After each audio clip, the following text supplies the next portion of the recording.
Hello friends and practice members, this is Dr. Brown again with your video of the week. So today I'd like to tell you the story of the Windsor autopsies. Now this is a little technical, so please bear with me. I'll sum the whole thing up in one sentence at the very end. So this was based on the studies of Henry Windsor, MD, and an article appeared in the Medical Times in November of 1921. And the article was entitled, Evidence of the Association in Dissected Cadavers of Visceral Disease with Vertebral Deformities of the Same Sympathetic Segments. And he goes on, quote, the object of these necropsies was to determine whether any connection existed between minor curvatures of the spine on the one hand and diseased organs on the other. From the Laboratory of Operative Surgery on the cadaver in the University of Pennsylvania. 50 bodies were examined.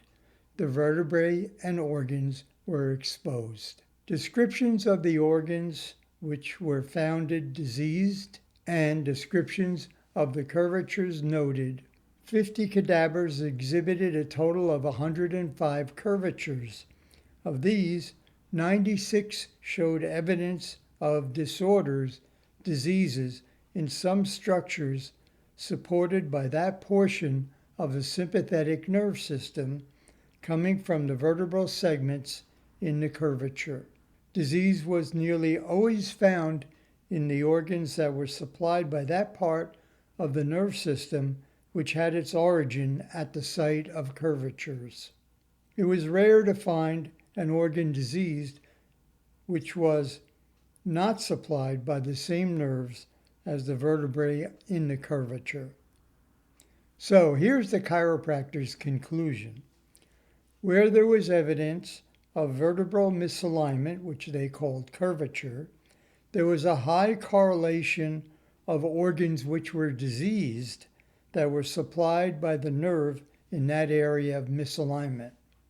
In other words, in 1921, the early days of chiropractic, here was a medical researcher, pathologist, who had demonstrated what the chiropractors were saying, that when the spine was not properly aligned and mobilized, that it degenerated, and that the nerves in that area were interfered with, and that the parts of the body that they supplied could not function properly and would become more susceptible to disease.